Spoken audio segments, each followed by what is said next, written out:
The morning sun cast long shadows across the entrance of the Coronado Naval Base as Marcus Thompson adjusted his security uniform and checked his watch.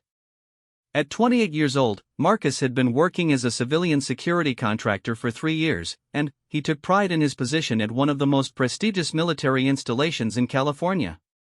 His job was straightforward: check identification, verify credentials, and ensure only authorized personnel entered the base. It was routine work, but Marcus enjoyed the authority it gave him and the respect he felt he commanded from visitors. The base was always bustling with activity, especially in the early morning hours when personnel arrived for their shifts. Marcus had seen it all during his time there: high-ranking officers in their pristine uniforms, enlisted sailors hurrying to their posts, civilian contractors like himself, and occasional visitors who needed escort passes. He had developed what he considered a keen eye for reading people, often making quick judgments about who belonged and who might be trying to gain unauthorized access. On this particular Tuesday morning in late September, the familiar rhythm of base traffic was in full swing. The California weather was perfect, with a gentle breeze coming off the Pacific Ocean that made the palm trees sway softly along the base perimeter. Marcus felt confident and alert as he settled into his station, the American flag snapping smartly in the wind above his checkpoint. Around 10:30, as the initial morning rush had died down to a steady trickle of arrivals, Marcus noticed a young woman approaching his checkpoint on foot. She appeared to be in her late 20s, with shoulder-length brown hair pulled back in a simple ponytail.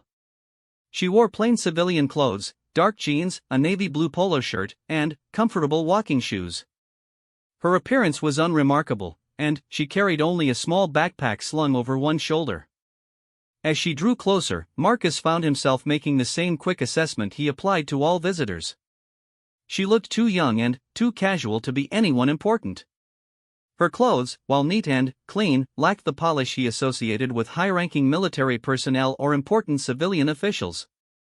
She moved with purpose but without the bearing he expected from someone with significant military experience. To Marcus, she looked like just another civilian visitor, perhaps a family member coming to meet someone for lunch or a new employee reporting for orientation. When she reached his window, the young woman smiled politely and reached into her backpack to retrieve what Marcus assumed would be a driver's license or civilian identification card. Her demeanor was calm and professional, but Marcus had already made up his mind about who she was and what level of attention she deserved. "Good morning," she said pleasantly, extending a military identification card toward Marcus. "I'm here for the joint training exercise briefing scheduled for 1100 hours. Marcus barely glanced at the identification as he took it from her hand. The morning had been routine, and his attention had begun to wander to thoughts of his lunch break and plans for the evening. He was expecting to see a dependent's identification card or perhaps a new civilian employee's temporary pass. What he saw instead made him do a double-take that he tried to hide behind a skeptical expression. The identification card clearly showed military credentials, but Marcus found himself questioning what he was seeing. The photo matched the woman standing before him, but something about the situation seemed off to him. The disconnect between her youthful appearance, casual dress, and the credentials she presented created a cognitive dissonance that Marcus resolved by assuming there must be some kind of mistake or misunderstanding.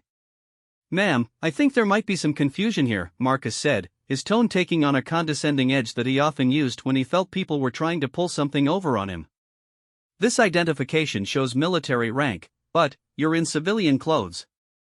Are you sure you're in the right place? The Family Services office is in Building 12 if you're looking for someone." The woman's expression remained neutral, though Marcus caught a slight tightening around her eyes. "I'm in the correct location," she replied evenly. "I'm here for the briefing I mentioned. My civilian clothes are appropriate for today's activities, as specified in the operation parameters." Marcus felt his authority being challenged, and his response was to double down on his skepticism. He had been in his position long enough to feel confident in his ability to spot inconsistencies, and nothing about this situation felt right to him. The woman looked too young, too unassuming, and too casual to be who her identification claimed she was. "Look, miss," Marcus said, his voice becoming more patronizing as he leaned forward slightly in his chair. "I've been doing this job for 3 years, and I can tell when something doesn't add up. You might want to check with whoever gave you this card because there's obviously been some kind of mix-up. Maybe you picked up someone else's identification by mistake? The suggestion that she might have accidentally taken someone else's military identification was both insulting and absurd, but Marcus was too caught up in his own certainty to recognize how inappropriate his assumptions were becoming. He was operating under the belief that his experience as a security guard had given him the expertise to question military credentials that he didn't fully understand.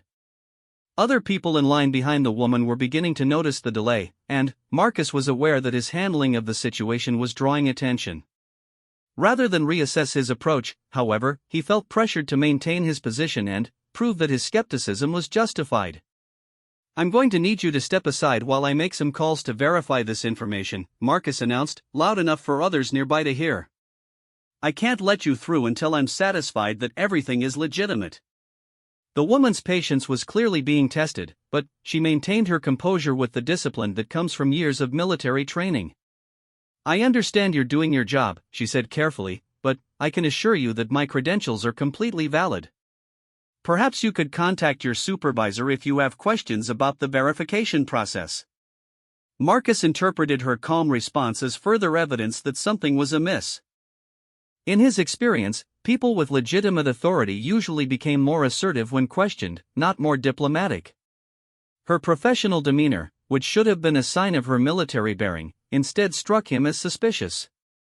"I don't need to contact my supervisor," Marcus replied curtly. "I'm perfectly capable of handling this situation myself. Why don't you tell me exactly who you're supposed to be meeting with, and I'll call them to confirm your appointment." The exchange was becoming increasingly uncomfortable for everyone involved.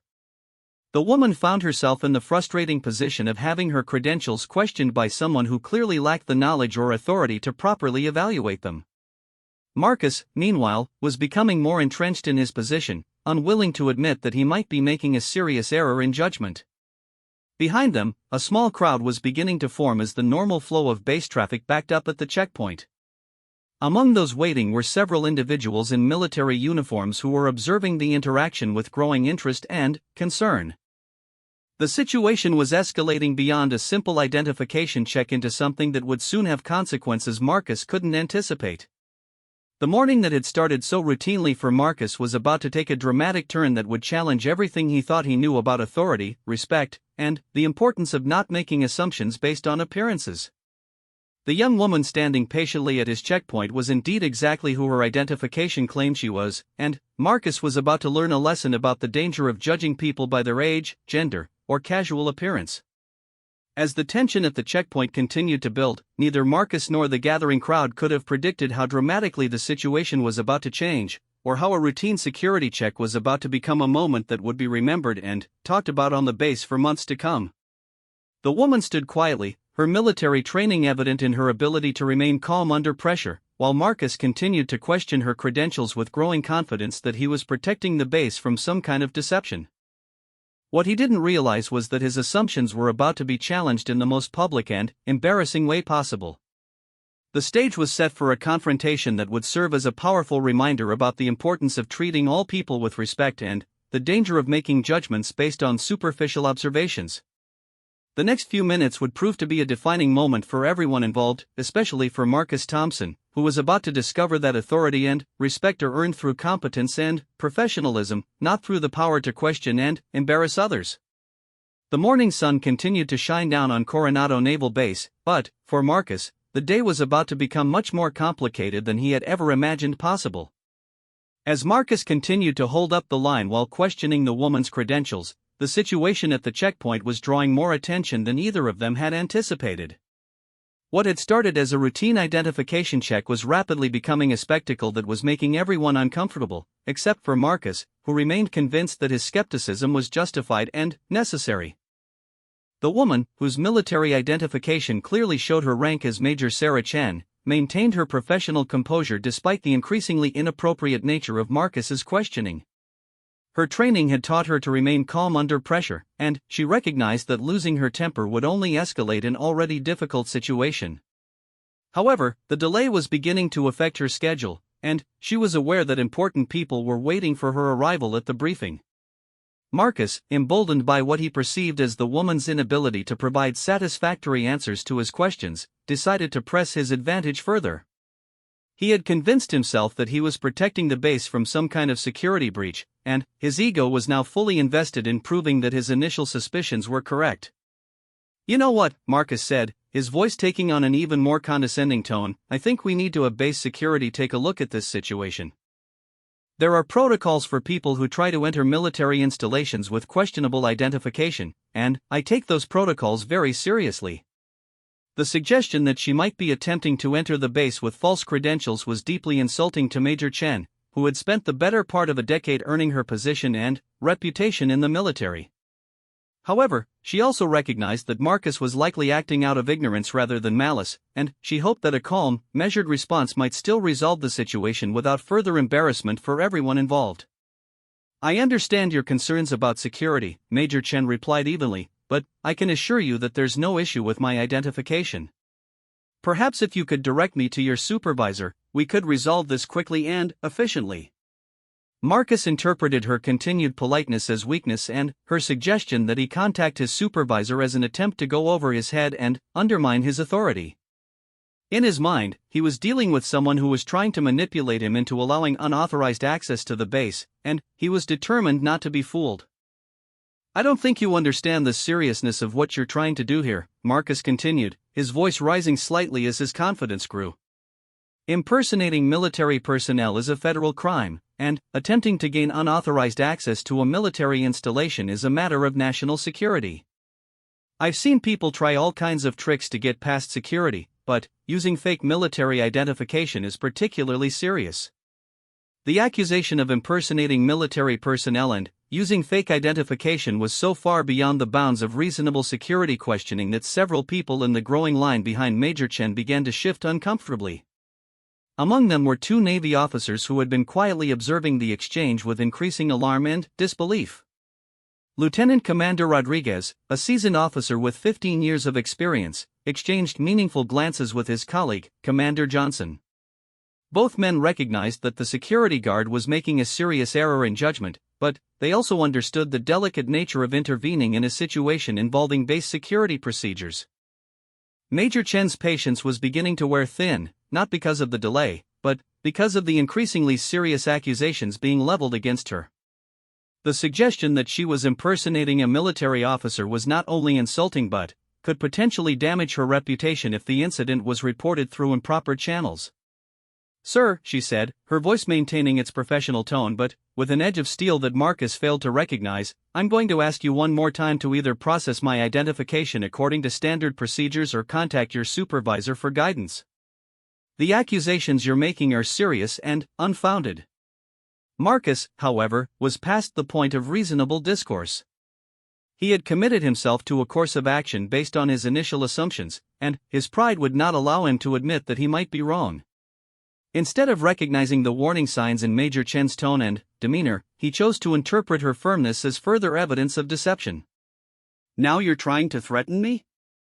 Marcus said, his voice loud enough that people throughout the immediate area could hear him clearly. "That's exactly what I'd expect from someone who's trying to run some kind of scam. Well, I've got news for you, lady. I'm not some rookie who's going to be intimidated by someone in civilian clothes pretending to be military." The word pretending hung in the air like a challenge, and Marcus felt a surge of satisfaction at having taken such a firm stand. He was convinced that he was about to expose some kind of elaborate deception, and he imagined that his supervisors would commend him for his vigilance and attention to detail. What Marcus failed to notice was that his loud accusations had caught the attention of several other military personnel who were now watching the interaction with expressions ranging from confusion to outright disapproval. Among them was Chief Petty Officer Williams, a respected non-commissioned officer who had worked with Major Chen on previous joint operations and immediately recognized both her face and the inappropriateness of the situation unfolding at the checkpoint. Major Chen made a decision that would prove to be pivotal in how the rest of the encounter would unfold. Rather than continue to argue with Marcus or attempt to explain her credentials to someone who was clearly not qualified to evaluate them, she decided to wait patiently for the situation to resolve itself in the way that such situations inevitably do when military personnel are involved. She stepped back slightly from Marcus's window and assumed a relaxed but alert posture that any experienced military observer would recognize as the stance of someone completely comfortable with their authority and confident that justice would eventually prevail. Her calm acceptance of the delay and her refusal to become defensive or argumentative should have been clear signals to Marcus that he was dealing with someone who had nothing to hide and every confidence that the truth would emerge. Marcus, however, interpreted her withdrawal as a sign that his aggressive questioning was having the desired effect. He believed that he had successfully called her bluff and that she was now realizing that her deception had been discovered. "That's right," he said with satisfaction. "Step back and think about what you're trying to do here. This is a United States military installation, not some civilian office building where you can talk your way past security with a fake badge and a good story." The crowd behind Major Chen had grown larger, and the delay was now affecting the normal flow of base traffic. Among the people waiting were several individuals whose presence would soon dramatically alter the dynamic of the entire situation, though Marcus remained blissfully unaware of what was about to unfold. Two men in civilian clothes were approaching the checkpoint from the parking area, walking with the purposeful stride of people who were accustomed to being on time and having their schedules respected. They were engaged in quiet conversation as they approached, but their attention was drawn to the commotion at the security station. As they drew closer, they could hear Marcus's voice clearly, and they began to understand the nature of the confrontation that was causing the delay. Both men were experienced military officers, currently serving as Navy SEALs, though their civilian attire gave no indication of their backgrounds or current assignments. Lieutenant Commander Michael Tank Harrison and Lieutenant Commander David Ghost Patterson were on their way to the same briefing that Major Chen was scheduled to attend. They had worked with her before on several joint operations and held her in high regard both as an officer and as a professional colleague. When they realized that Major Chen was the target of the security guard's inappropriate questioning, their expressions hardened with the kind of controlled anger that comes from witnessing a respected colleague being treated with disrespect and having their integrity questioned. Marcus, still focused on what he perceived as his successful confrontation with someone trying to deceive him, remained completely unaware that the situation was about to change in ways that would challenge every assumption he had made about authority, respect, and the importance of treating all people with appropriate dignity. The stage was set for a dramatic reversal that would serve as a powerful lesson about the dangers of making judgments based on appearances and the importance of recognizing that true authority often comes in unexpected forms. The atmosphere around the security checkpoint had grown thick with tension as Marcus continued his inappropriate interrogation of Major Chen, completely oblivious to the growing crowd of military personnel who were witnessing his unprofessional behavior. His confidence had reached its peak, and he felt certain that he was about to expose what he believed was an elaborate deception attempt. Lieutenant Commander Harrison and Lieutenant Commander Patterson had positioned themselves where they could clearly observe the situation while they decided on the best course of action. Both men were experienced in dealing with difficult situations, but this particular scenario required careful consideration. They needed to address the disrespectful treatment of their colleague while also maintaining the proper military protocols and chain of command. As they watched Marcus continue to berate Major Chen, Patterson leaned toward Harrison and spoke in a low voice that carried the controlled anger of a professional soldier witnessing an injustice. "Tank, this has gone far enough," Patterson said quietly. "Chen doesn't deserve this treatment, and this security guard is way out of line. We need to step in before this gets any worse." Harrison nodded, his jaw tight with suppressed frustration. "I agree, Ghost. But we need to handle this properly. Chen can take care of herself, but she shouldn't have to endure this kind of disrespect from someone who clearly doesn't understand what he's dealing with." The two SEALs had worked with Major Chen on multiple joint operations over the past 2 years, and they had developed a deep professional respect for her capabilities and leadership. She had proven herself in challenging situations that would have broken lesser officers, and seeing her subjected to the kind of treatment that Marcus was dishing out was particularly galling to both men. Major Chen, for her part, had noticed the arrival of her colleagues and recognized them despite their civilian clothing. She gave them an almost imperceptible nod that conveyed both her awareness of their presence and her preference that they not intervene unless absolutely necessary. Her military training had taught her to handle difficult situations with dignity and professionalism, and she was determined to see this through without creating a larger incident. Marcus, however, was completely focused on what he perceived as his moment of triumph. He had convinced himself that he was about to receive commendation for his vigilance and attention to detail, and his behavior was becoming increasingly inappropriate as his confidence grew. "You know what I think happened here?" Marcus said, his voice carrying clearly across the checkpoint area. "I think you found some real military officer's identification and decided to try your luck at getting into a secure facility." "Well, you picked the wrong guy to try that with. I've got an eye for this kind of thing, and you don't have what it takes to fool me." The suggestion that Major Chen had found someone else's military identification and was using it to attempt unauthorized access was so far beyond reasonable that several of the military personnel in the growing crowd began to exchange meaningful looks. The situation had moved well past a simple misunderstanding and into the realm of serious disrespect for a commissioned officer. Chief Petty Officer Williams, who had been quietly observing the situation while waiting for an appropriate moment to intervene, finally decided that Marcus's behavior had crossed too many lines to ignore any longer. As a senior non-commissioned officer with over 20 years of experience, Williams understood both the proper protocols for handling security situations and the importance of maintaining respect for the chain of command. "Excuse me," Williams said, stepping forward with the kind of authority that comes from decades of military service. "I think there might be some confusion here that I can help clear up." Marcus turned toward Williams with the irritated expression of someone whose moment of glory was being interrupted by an unwanted intrusion. He saw a middle-aged man in military uniform who appeared to be some kind of enlisted personnel, and Marcus felt confident that he could maintain control of the situation. "Sir, I appreciate your willingness to help," Marcus said with exaggerated politeness, "but I've got this situation well in hand. This woman is attempting to gain unauthorized access to the base using questionable identification, and I'm following proper security protocols in addressing the issue." Williams looked at Major Chen, then back at Marcus, and his expression showed the kind of controlled disbelief that comes from witnessing something so inappropriate that it defies immediate response.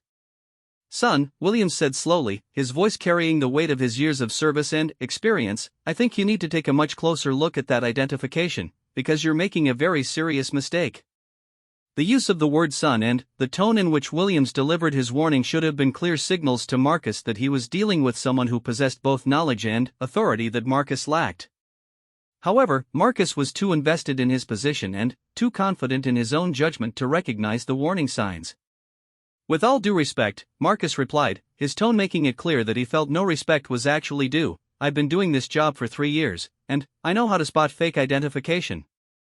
This woman doesn't look like military officer material to me, and her story doesn't add up." The phrase "doesn't look like military officer material" hung in the air like a challenge, and Williams felt his professional composure being tested in ways that it hadn't been for years. The suggestion that Major Chen, who had earned her rank through years of dedicated service and exceptional performance, didn't look like she belonged in the military was both insulting and ignorant. At that moment, Lieutenant Commander Harrison and Lieutenant Commander Patterson decided that the situation had progressed beyond the point where they could remain passive observers. They approached the checkpoint with the measured stride of professionals who were accustomed to taking charge of difficult situations. Marcus noticed their approach and felt a moment of uncertainty as he recognized something in their bearing that suggested they might not be ordinary civilians or lower-ranking military personnel. However, he was too committed to his course of action to back down, and he told himself that whatever their rank or position, they would surely understand his concerns once he explained the situation. "Gentlemen," Marcus said as Harrison and Patterson reached the checkpoint, "I'm glad you're here.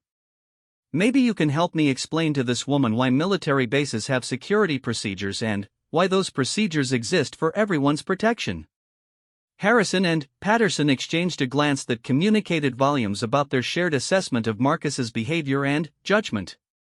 Both men had dealt with difficult personalities before, but encountering someone so completely wrong yet so thoroughly confident in their wrongness was a relatively rare experience. Patterson stepped forward first, his voice carrying the kind of quiet authority that comes from years of leadership in high-stakes situations. "Actually," Patterson said calmly, "I think there's been a significant misunderstanding here, and it's important that we clear it up right away." Marcus felt his first real moment of doubt as he heard the tone in Patterson's voice and saw the expressions on the faces of the military personnel who were now gathered around the checkpoint. However, his pride and his investment in his position were too great for him to simply acknowledge his error and move on. "I don't know what kind of misunderstanding you think there's been," Marcus said, his voice taking on a defensive edge, "but my job is to protect this base from people who shouldn't be here, and that's exactly what I'm doing." Harrison stepped forward to join his colleague, and, when he spoke, his voice carried the unmistakable authority of someone accustomed to being obeyed without question. "Your job," Harrison said slowly and clearly, "is to check identification and admit authorized personnel. What you've been doing for the last several minutes is harassing and insulting a United States military officer based on your personal assumptions about what such an officer should look like." The word harassing hit Marcus like a physical blow, and, for the first time since the confrontation began, he felt a genuine moment of uncertainty about the rightness of his actions. However, rather than taking the opportunity to reassess his position, Marcus chose to double down on his original assumptions. "Look," Marcus said, his voice rising as he felt his authority being challenged, "I don't know who you guys think you are, but I'm the security officer here, and I make the decisions about who gets through this checkpoint. If you don't like how I do my job, you can take it up with my supervisor." The suggestion that Harrison and Patterson should take their concerns to Marcus's supervisor would have been amusing under different circumstances, but, given the serious nature of the disrespect that had been shown to Major Chen, neither man was in a mood to find humor in the situation. What happened next would completely transform the dynamic at the checkpoint and provide Marcus with a lesson in respect and authority that he would never forget. The tension at the security checkpoint had reached a breaking point as Marcus found himself facing not just Major Chen, but also Chief Petty Officer Williams and the two men in civilian clothes whose bearing suggested they were far more than ordinary visitors to the base. Despite the growing evidence that he had seriously misjudged the situation, Marcus remained committed to his position, his pride preventing him from acknowledging what was becoming increasingly obvious to everyone around him. Lieutenant Commander Patterson reached into his pocket and withdrew his military identification, holding it in a way that Marcus could clearly see the credentials of a Navy SEAL officer. At the same time, Lieutenant Commander Harrison did the same, revealing his own identification and rank. "Perhaps," Patterson said with deadly calm, "you'd like to examine our identification as well and explain to us why we also don't look like military officer material." Marcus took the identification cards with hands that were beginning to tremble slightly as the reality of his situation started to penetrate his consciousness. The credentials were unmistakably genuine, and the ranks and specializations clearly indicated that he was dealing with two highly decorated Navy SEALs whose authority far exceeded his own. For the first time since the confrontation began, Marcus felt genuine fear as he realized that his assumptions had been completely wrong. However, even as the truth began to dawn on him, his pride and stubbornness prevented him from immediately acknowledging his error. "These look legitimate," Marcus stammered, his voice lacking the confidence that had characterized his earlier pronouncements. "But that doesn't change the fact that her identification seems suspicious to me." Harrison stepped closer to Marcus, his voice dropping to a tone that carried unmistakable authority and barely controlled anger. "Suspicious how, exactly?" Harrison asked. "Because she's young? Because she's a woman? Because she's not wearing a uniform? Or because you decided that she didn't meet your personal standards for what a military officer should look like?" The direct questions forced Marcus to confront the real reasons behind his behavior, and he found that he had no good answers. His assumptions had been based on stereotypes and prejudices that he was now being forced to examine in the harsh light of reality. Major Chen, who had maintained her professional composure throughout the entire ordeal, finally stepped forward to reclaim her identification from Marcus. When she spoke, her voice carried the authority of someone who had proven herself in situations far more challenging than a confrontation with an ignorant security guard. "I am Major Sarah Chen, United States Army Special Operations," she said clearly, her words carrying across the checkpoint area so that everyone present could hear them. "I am a graduate of West Point, I have served 3 combat deployments, and I am currently assigned to Joint Special Operations Coordination. My credentials are legitimate, my presence here is authorized, and your behavior toward me has been completely inappropriate." The revelation of Major Chen's true background and credentials hit Marcus like a physical blow. Not only had he been wrong about her legitimacy, but he had been questioning and insulting someone whose service record and qualifications far exceeded anything he could have imagined. Chief Petty Officer Williams stepped forward, his years of experience in handling military protocol giving him the authority to address the situation directly. Major Chen, Williams said with the respect due to a commissioned officer, on behalf of the enlisted personnel who witnessed this incident, I want to apologize for the disrespectful treatment you received. This behavior does not reflect the values of this base or the military service in general. The formal apology from Williams served as a clear signal to everyone present about the appropriate way to treat a commissioned officer, and it highlighted just how far Marcus had strayed from acceptable professional behavior. Lieutenant Commander Harrison and Lieutenant Commander Patterson stepped forward and rendered crisp salutes to Major Chen, their actions serving as both a sign of respect and a clear demonstration of the proper military protocol that Marcus had failed to follow. Major, Harrison said formally, Lieutenant Commander Harrison reporting. We're honored to serve with you in today's joint operation. Major, Patterson added, Lieutenant Commander Patterson. Your reputation precedes you, and we look forward to working with you again. The formal military courtesies being displayed around him made Marcus realize just how seriously he had underestimated the situation and the people involved. He found himself surrounded by highly qualified military professionals who were treating Major Chen with the respect and deference that her rank and service record demanded. Major Chen returned the salutes with the practiced precision of a professional soldier, and her response demonstrated the grace and dignity that had sustained her throughout the inappropriate questioning she had endured. Thank you, gentlemen, she replied formally. I appreciate your professionalism and your support.